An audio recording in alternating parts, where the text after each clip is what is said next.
You've had a lot of people, and you have been influenced by a lot of what you have seen, you know, a lot of what you've read and studied and all of that. Terry Gilliam gave you some advice before you made Reservoir Dogs. You remember what it was? Yeah, I sure do. You see movies and they can be full of vision, and you know you want your movies to be like that. But you know you see these other movies that don't have any vision, but I'm sure the director tried. So what's the difference between this guy versus that guy? How was this guy able to get this on the screen, and how was this guy not able to get this on the screen? I'm sure if I talked to that guy, he'd tell all these, you know, I'm sure he wanted that. Who knows? And I was afraid of being that guy. I want to be that guy. And, well, Terry Gilliam definitely has a vision. No 2, 3, 4 ways about it.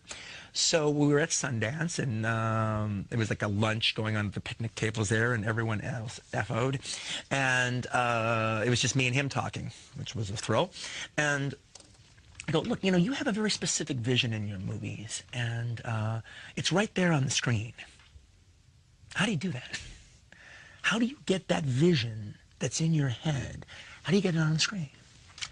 And he said, well, Quentin, you have to understand, as a director, you don't have to do that.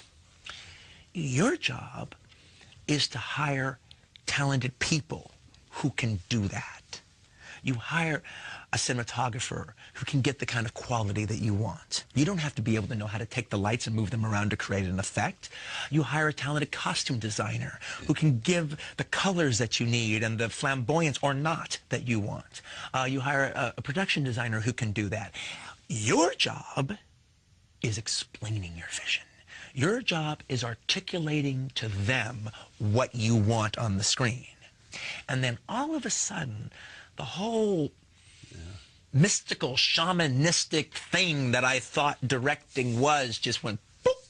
And I realized I could do that. That it wasn't this Merlin-like magic kit that I needed to know the right spell in order to conjure. I can describe what I want. I know what's in my head.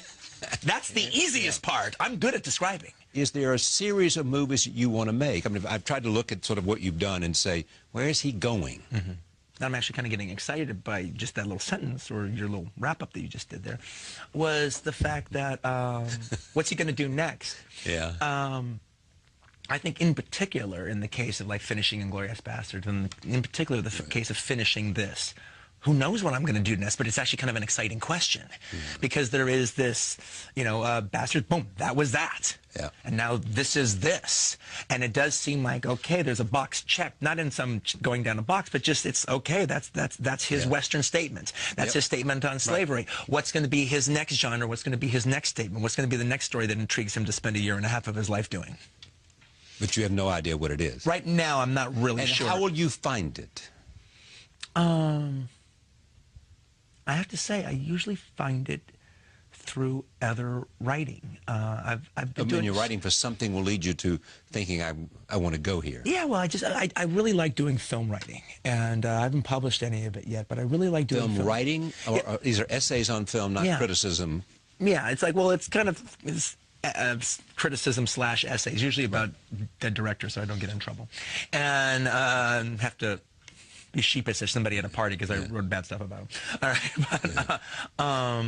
but also it's kind of unfair to take a swipe at a colleague. If I'm a critic, I'm a critic. But if I'm not, I'm not.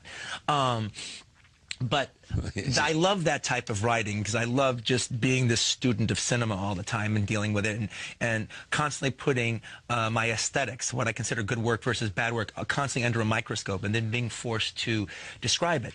But in this case in particular, it was that writing that led me to this story. Right. And one of the things that was great about it is because I'd been doing so much writing, I wasn't cold when it came time to write this piece. I was lubricated. I was in the zone. I was writing every day. So it was just, you just won't move over to here. Yeah. And that was really exciting. I remember one night on a plane, I've told this story before. You remember that? Yeah, I do remember. I get on the plane. And I'm exhausted. I've been working and filming all day in Los Angeles. He's on the plane. It's the overnight red eye. And I get on the plane, as I always do, and probably have a glass of wine and put my head back and go to sleep. I do that. I look over to you and you're typing away. Then I wake up about 30 minutes before we're going to land, and I look over there and you're still doing this. Yeah. I said, that sucker's been up all night creating. Yeah, but you know, one of the things, to me, the greatest thing about an airplane is I love all that time by yourself. I do too, actually. I just love being in there and no one's really talking to you, and then you know, I always have books to read and I always have stuff to write, you know, and I just, boom, that's like 5 hours of just straight work. Does this creative power that you have, this creative energy, have an outlet anywhere other than film? Now, you'll argue criticism, and I'll take that, but what else? I mean, do you create music? No, I don't create it. Yeah, no. You don't create that. Yeah. No, I appreciate it. Yeah. And you make movies about it. Yes, exactly. And I use it in my movies, and it is a huge part of my aesthetic. It is. It really is. It really is. It's not only, it's a defining part of your... I would agree, but I don't make it. And that's actually part of, you know... So what does that make you, a kind of aggregator? Yeah, it's you know, I guess, yeah. Well, it also, it is modern art going on. There is a slightly, you know, for lack of a better word, a hip-hop aesthetic of taking something that already exists, taking what you like from what already exists, and putting it into your own work, and by the way you do it and the way you frame it, creating something that didn't exist before. Now, it's taken a while for that to be respected, all right? But that's always kind of where I've been coming from. And how do you use it? What does it add to the film? Well, I mean, personally, I just think... it creates mood, it creates... Well, I just pacing. think it's one of the most... I try not to use music just as a case of pacing. That's how everybody else does it. They put innocuous music just to kind of get the ticking clock going. I should have been embarrassed to even suggest you do that.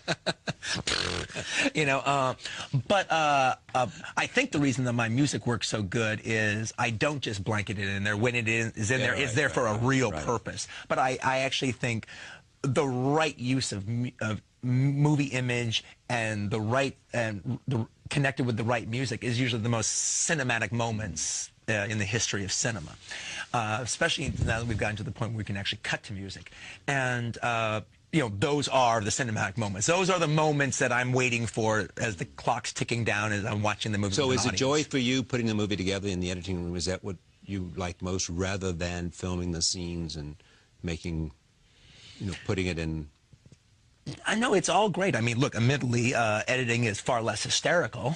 You know, you get up and go to the work. It's probably more creative too, isn't it? Well, it's not. No, it's not. It's not more creative than shooting. Shooting is creative. Shooting is crazy creative, especially the way I do it. All right, but what's that? How do you do it? It makes it different. Well, I do it. You know, it seems like, you know, I hate to be the oldest guy on the block kind of talk, but I feel, as time has gone on, I feel like the oldest guy on the block. All right, because it just seems like every time I do a movie 2 years later or something, the industry has moved even further away from how I do it, and everyone does it completely different, or the rules on sets and everything are just very, very different from the way I remember them. And it just keeps going like that all the time, even further and further away. And, you know, but one of the things that I do, just amongst a zillion of them, but one of the things that's a big deal for me, one, I don't use a monitor when I'm making a movie, which seems like everybody has some little video village. There's no monitor there.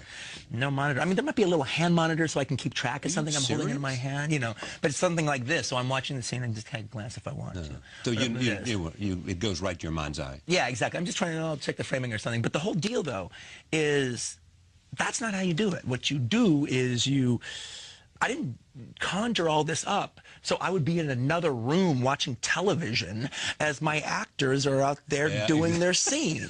All right? I take the camera, I frame the damn shot, and I sit right next to the camera. Either I'm operating the camera, which I didn't do that much on this movie, but I did much more on Bastard. I thought you'd already made the point that what you discovered about being a great filmmaker is that you could hire these people to do all those things. Yeah, well, no. Yeah, so you could hire a great cinematographer and done. You know, cinematography. And I do have a great cinematographer, but sometimes I just like to have the fun. You hire yourself to write it, so you don't have to worry about the script. Yeah. Well, sometimes I like the fun of actually operating the camera. Sometimes it's kind of fun. Yeah. All right.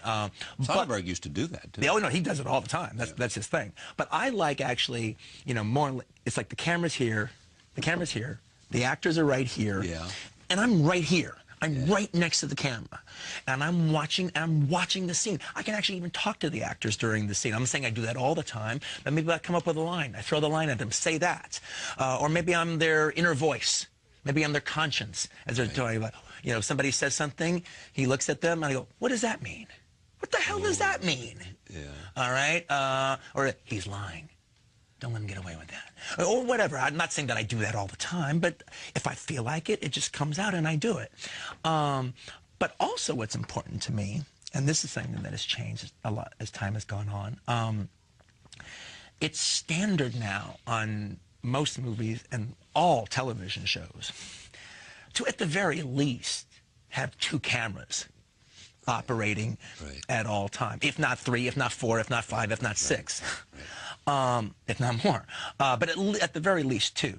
And in that scenario, it's like, okay, you have your main shot that you want. And then there's this other camera. And then you're sticking it somewhere, all right, where it's not seeing this one and it's not seeing any other equipment. But, you know, it's a sloppy angle, but it's just there to give you a little bit more footage in the editing room, and, you know, so you can just kind of get through your day a little bit easier.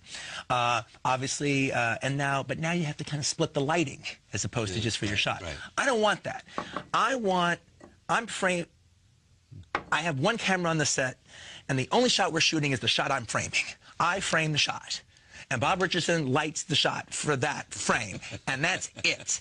And I don't want sloppy-ass crap, all right, you know, in there that I can just cut to. If any composition you see in my movie was composed by me, and that's what we meant to do that minute of that day. Any composition I see in a movie of yours was composed by you. By you, yeah. And to compose it means what? Means to set the frame. Okay, just to set the frame. Yeah. That means to compose it. Yeah, place the camera. How close it is, where, you know. Exactly. Balance the frame with anything, make it right. Yeah.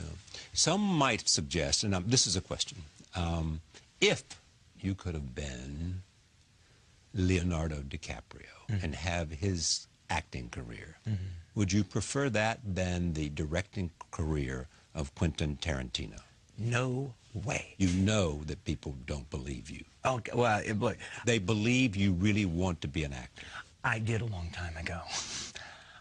Trust me, I've lost that bug. So much I can't even tell you.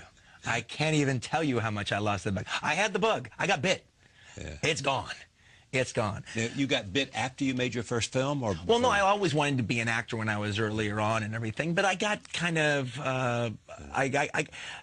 in particular, during the time that I went out with Mira, it actually kind of fanned that flame a little bit. She was this terrific actress and comes from an acting family. I had aspirations in that regard, so it all, like I said, it fanned the flame a little bit. And I got a little carried away with it for a bit.